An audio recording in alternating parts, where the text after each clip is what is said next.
Here's something nobody ever told you when you first picked up your crochet hook. You've probably been making your slip knot wrong this whole time. Not a little wrong, wrong in a way that has been affecting your tension, your loops, and the start to every single project you've ever made. And today, bestie, we're gonna fix that.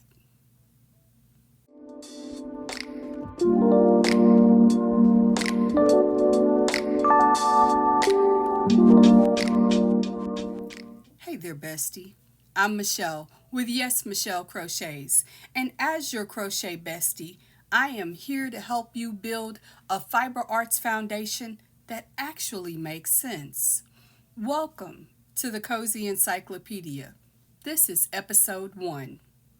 The Cozy Encyclopedia, of course, is a 100 plus episode journey through everything you need to know about fiber arts. And we are starting at the very beginning with the slip knot. Let's get into it. Well, since we're beginning at the beginning, let me explain what a slip knot is. You see, a slip knot is the starting point to most every crochet project. It's the loop that sits on your hook before you make a single crochet chain. Without it, nothing else works, which means if it's wrong, everything built on top of it is going to work harder than it needs to. Now, here's what most tutorials skip. The slip knot is adjustable. That's literally the whole point.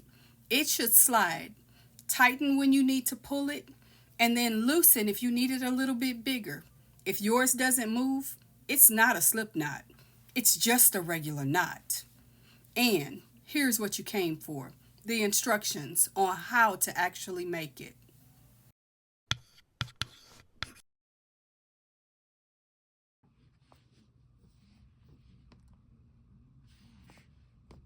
There are two really easy ways to make a proper slip knot. Let me show you the first one using just my hands. Simply pick up your yarn. This is your tail. This is your working yarn.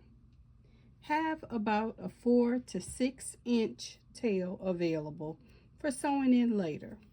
Because I'm right-handed, I'm going to film it this way, but I will reverse it so that left-handers can get the understanding. What you're going to do is lay your tail across the palm of your hand, and you'll see mine is that way. I close the bottom 2 fingers over the tail. I take the working yarn and make an X near my thumb, leaving the now working yarn behind my hand.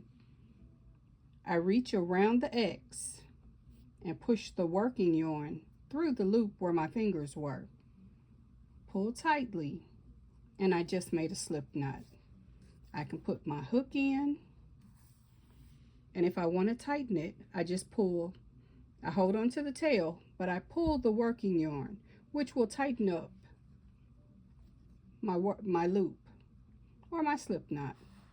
And then if I want to loosen it, I put my thumb and my forefinger on the knot, and I use the hook to pull the yarn out more so that I can create a bigger loop. Again, holding on to the tail and pulling the working yarn tightens up my loop. This is a proper slip knot made with just your hands. Now if you'll hold on for a second, I'll show you how to make one with your crochet hook. Now, to use your hook to make your slip knot, again, make sure you're leaving yourself plenty of tail to sew in later.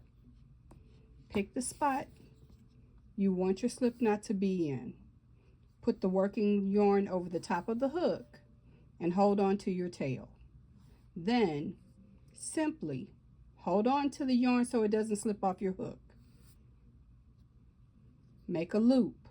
So now the yarn is crossed. You can see that right there.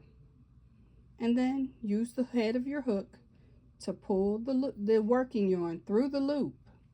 There's your slip knot. Same rules apply. Hold on to your tail and gently hold on to your knot. Right there is your slip knot. Hold on to it. pull the loop, and that loosens it. You want to tighten it, pull your working yarn, and that's how you tighten your slip knot. And that's it. That's a slip knot. And that right there is how you do it correctly. Now you might be asking, why does it matter? Well, beyond the point of the slip knot itself, crochet is a craft built on foundations. Every stitch, every technique, every pattern you will ever work relies on what came before it. The slip knot, well, that's your very first act of intention as a maker. When you make it correctly, with the loop that moves, attention is something you can control easily, and it genuinely is in your hands. The most important part of being a fiber artist is knowing what you're doing and why. That's why we have the Cozy Encyclopedia, and heck, that's what it's all about. Not just the stitches, understanding what's behind them. So review this information, practice your slip knot. And if you're wondering what's coming in episode 2, well, drop a yarn emoji in the chat or in the comments, and I will gladly clue you in. But let's be straight. The next thing is what's most obvious, the chain. Subscribe to the channel, of course, so you never miss anything going on with the Cozy Encyclopedia or YesMichelle Crochets. And remember, the Cozy Encyclopedia is going to be here for you from now until forever. But most importantly, new episodes are going to drop every Wednesday at 2 p.m.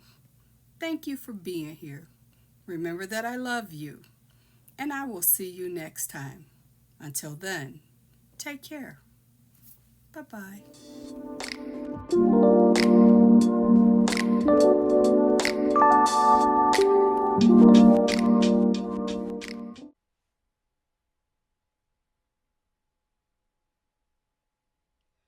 Welcome to A Circular Staircase.